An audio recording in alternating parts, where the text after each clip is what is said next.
Dandruff తో బాధపడుతున్నారా? ప్రిస్మస్ anti dandruff షాంపూతో మీ సమస్యకు శాశ్వత పరిష్కారం. నమస్తే రమగారు. నమస్తే జయ. రమగారు, సాధారణంగా ఉద్యోగాలు చేసినా వ్యాపారాలు చేసినా ఏం ఆలోచిస్తామంటే డబ్బు.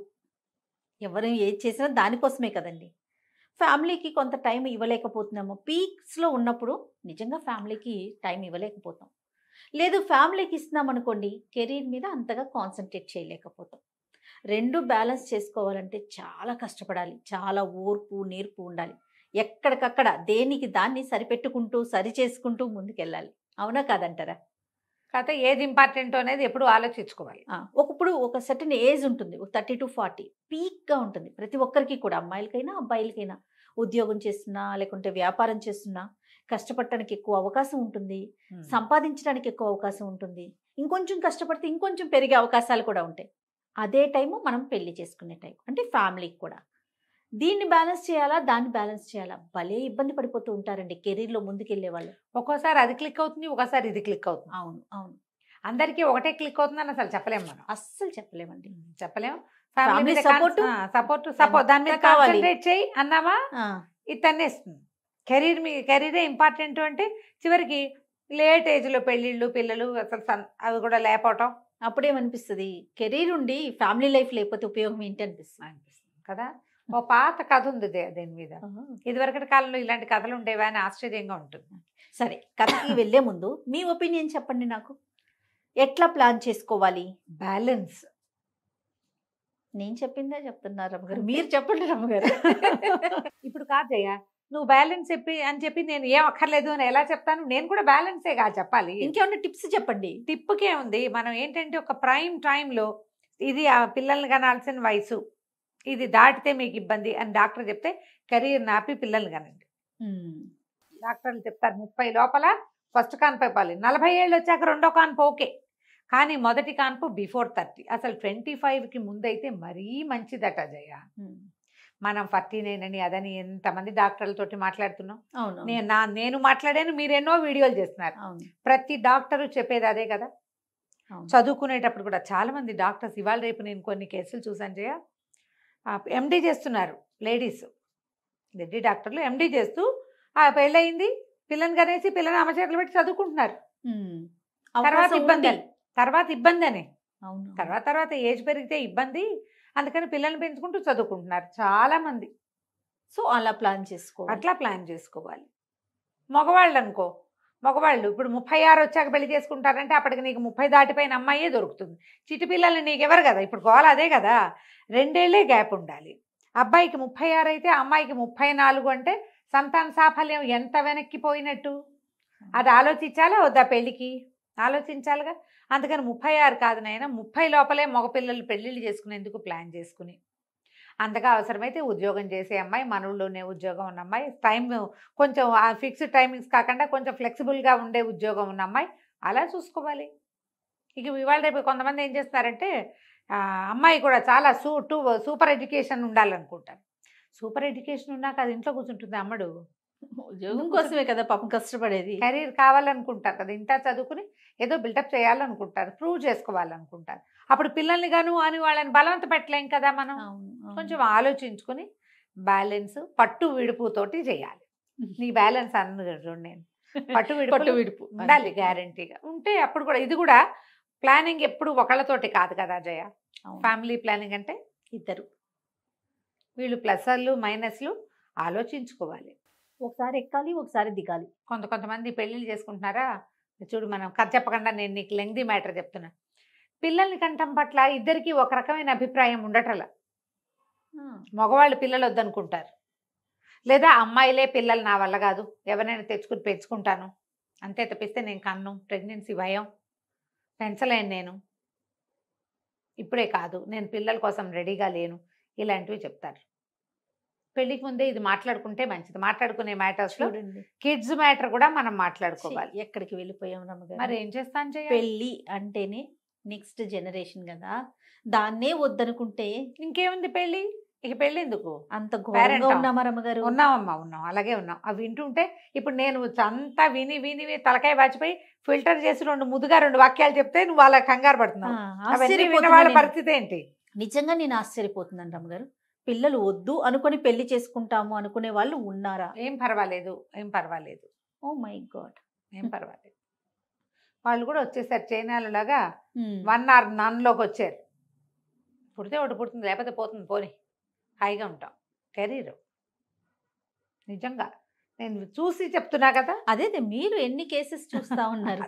ఇప్పుడు మనకి పే చేసే కేసులు చాలా తక్కువ చేయ, అవును, చాలా తక్కువ. అవును. నేను మాట్లాడే కేసులు చాలా చాలా ఎక్కువ. చాలా ఎక్కువ కదా. చాలా ఎక్కువ. ఈ మాట్లాడే కేసులు వింటుంటే వింతగా ఉంటుంది. అవును, అవును. వింత, విచిత్రం, విడ్డూరం ఇలాగా వినిపిస్తూ ఉంటాయి. ఈ సరే, కథలోకి ఇంతకీ కథలోకి వెళ్దాం. పూర్వమట గిరికూటం అనే ఒక పెద్ద నగరానికి క్షేమేంద్రుడు అనే ఒక రాజుగారు ఉండేవారట. క్షేమేంద్రుడు. ఎంత బాగుంది కదా పేరు. 3 అబ్బాయిలట ఆయనకి. నందుడు, సునందుడు, ఆనందుడు. ఈ 3 అబ్బాయిలు ఉన్నారు. వీళ్ళు కొంచెం లేట్ ఇష్యూ, పిల్లలు లేట్గా పుట్టారు. ఆయన పెద్దవాడు అయిపోయాడు క్షేమేంద్రుడు. అయితే అనుకోకుండా ఆయన ఒకసారి మరణించేశాడు. సడన్గా పోయాడు ఆయన. పోయేసరికల్లా పిల్లల్లో ఎవ్వరికి యవరాజ్య పట్టాభిషేకాలు అవి చేయలే. ఉంటాం అనుకుంటాం కదా జయ, మనం పోతామని ఎవరు అనుకుంటారు? పొరపాటును కూడా అలాంటి ఊహలు రావు. అయితే సైన్యాధిపతి చాలా గట్టివాడు. అతను రాజ్యాన్ని సంభాళించాడు. సంభాళిస్తే కొంతకాలం నడుస్తుంది. 3 అబ్బాయిల్లో పెద్దవాడైన సునందుడిని రాజుని చెయ్యాలి. కానీ అతను అట్లా చేయలే. వీళ్ళ పట్ల చాలా క్రౌర్యంగా వ్యవహరించేవాడు. వీళ్ళ చేతికి రాజ్యం పోనివ్వకుండా ఉండే ధోరణి అతనిలో కనపడడం మొదలుపెట్టింది. వీళ్ళకి అన్నీ కట్ చేసేసాడు. విసిగిపోయారు వాళ్ళు, పారిపోయారు. ఒకరోజు ఈ రాజ్యం మాది, మేము ఇది చేసుకుందామని క్లెయిమ్ చేయడానికి అక్కడ ఏ ఆసరా వాళ్ళకి లేకపోయింది. 3 పారిపోయారా? 3 కలిసి వెళ్ళిపోయారు. వాళ్ళకి అక్కడ క్లెయిమ్ చేయడానికి వేరే ఆసరా ఏం లేదు. మంత్రులు సైన్యాధిపతి వైపే ఉన్నారు, ప్రజలు సైన్యాధిపతి, అధికారులందరూ సైన్యాధిపతి చెప్పిన మాట వింటారు. మీకు తెలియదు అంటారు వీళ్ళని. ఇది మాది వీళ్ళని అని వీళ్ళని రాజు చేయమని, రాజులను చెయ్యి, ఈ పిల్లాడిని రాజుని చెయ్యి, మిగిలిన వాళ్ళిద్దరిని యువరాజులను చెయ్యి అని చెప్పగలిగే సత్తా ఉన్నవాడు ఎవడు లేరు అక్కడ. అందరినీ ఆయన గట్టిగా బిగించేశాడు సైన్యాధిపతి. ఇక అతని చేతిలోకి వెళ్ళిపోయింది. ఇంకేం చేస్తారు? 3 కలిసి ఇక మనం ఇక్కడ ఉండద్దు, ఇక్కడ మనకి ఫ్రీడము లేదు, వేరే ఎక్కడికైనా వెళ్ళి ఆలోచించుకుందాం అసలు ఏం చెయ్యాలో అని 3 కలిసి పారిపోయారు. ఓకే. పారిపోయి నగర శివార్లు దాటేశారు. దాన్ని ఆనుకుని అవతలకి చాలా పెద్ద పెద్ద అడవులు ఉన్నాయట. అడవుల చివరికి వెళ్ళిపోయారు. ఏవో గుర్రాలు వేసుకుని వెళ్ళారు. అడవుల్లోకి వెళ్ళాక ఇక మనుషు సంచారం ఏం కనపడుతుంది? ఒక 3-4 రోజులు డక్కా మొక్కీలు తిన్నారు. చివరికి ఆ అడవి చివర ఒక పెద్ద పాక వేసుకుని ఉన్న ఒక కుటుంబాన్ని చూశారు వీళ్ళు. పూరిపాకే కానీ పెద్దది. సరే, ఇంకా అప్పటికి ఏవో కాయ కసరు తిన్నారు 3-4 రోజులు. ఒక పూటైనా ఉడికిన అన్నం తినాలనిపిస్తుంది కదా. సరే, ఆ ఇంటి వాళ్ళు ఎవరున్నారో చూద్దామని ఆ ఇంటికి వెళ్ళారు. వెళ్ళేసరికి ఆ ఇంట్లో ఒక ముసలాయన కూతురు ఉన్నారు. కూతురు పేరు ఇందుమతి, ఒక 16-15 ఏళ్ళ పిల్ల. సరే, ఆ ముసలాయన వీళ్ళని చూసి ఎవరో రాజకుమార్లాగా ఉన్నారని, రండి బాబు, ఎన్నాళ్ళు అయింది ఈ దారిని ఎవరైనా మనుషులు వచ్చి, మేమేమి ఉంటున్నాం, ఏవో మేకల్ని వాటిని కాసుకుంటాం, మా దారిని మేము ఉంటున్నాం, చిన్న పంట ఏదో పండించుకుంటున్నామని వీళ్ళకి చక్కగా అన్నము అవి పెట్టించాడు. అన్నాలు తిన్నారు, చక్కగా ప్రశాంతంగా కూర్చున్నారు. కూర్చున్నాక 3 మాట్లాడుకోవటం మొదలు. ఇప్పుడు ఏం చెయ్యాలి? మాట్లాడుకుంటుంటే పెద్దవాడు అన్నాడు, చాలా సైన్యం కావాలరా, ఇది కంట్రోల్ చేయాలంటే వీళ్ళని మనం సైన్యాన్ని సంపాదించాలి. మొదట జనాన్ని కూడగట్టాలి. ఎంత సైన్యం ఉంటే అంత మంచిది మనకి. అప్పుడు సైన్యంతో సహా విరుచుకుపడి మన రాజ్యాన్ని మనం లాక్కోవచ్చు. బాగుంది కదా. అక్కడి నుంచి 2వ వాడు అన్నాడు, నందుడు, కాదు సైన్యం కాదు, డబ్బు కావాలి. వాళ్ళందరినీ వాడు అధికారంతో కొనేశాడు, మనం డబ్బుతో కొనాలి. డబ్బు బాగా సంపాదించుకురావాలి, డబ్బే ముఖ్యం. ఈ మొత్తం సమాజం అంతా మన చేతిలోకి రావాలంటే అడిగిన వాడికి అడగని వాడికి డబ్బుతో కొట్టేయాలి వాడిని. ఇది కూడా పాయింట్. 3వ వాడిని అడిగారు, ఏరా ఆనంద, నువ్వేం చేస్తావురా అని. ఏమో ఇంకా ఆలోచిస్తున్నాను, చెప్తాను అన్నాడు. ఆ అబ్బాయి దృష్టి వాళ్ళతో పాటు ఆ కబుర్లు వీళ్ళు మాట్లాడుకుంటుంటే ఆ మాటలు వినడానికి వచ్చి కూర్చున్న ఇందుమతి మీద ఉంది. పెద్దవాళ్ళిద్దరి దృష్టి రాజ్యం మీదే ఉంది.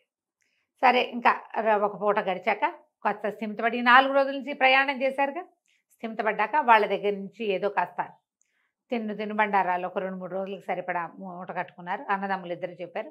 ఒకళ్ళు ఈశాన్యానికి, ఇంకోళ్ళు వాయవ్యానికి బయలుదేరారు. మేమిద్దరం చెరో వైపుకి వెళ్తాం. ఒకళ్ళు డబ్బులు సంపాదించుకొస్తామన్నారు, ఇంకొకళ్ళు సైన్యం తెచ్చుకుంటా అన్నారు.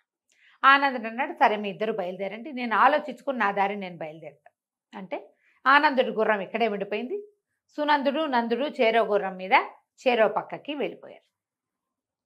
తర్వాత ఏమో మాట్లాడుకున్నారు అంటే 10 సంవత్సరాల తర్వాత ఇక్కడే కలవాలి అని మాట్లాడుకున్నారు. 10 ఏళ్ళు ప్రయత్నం చేద్దాం, మన రాజ్యం మనకి ఎక్కడికి పోదు, మన అందరూ గుర్తుపడతారు, రాజుగారి అబ్బాయిలో మన జన్మపత్రికలు అన్నీ అక్కడే ఉంటాయి. ఓకే.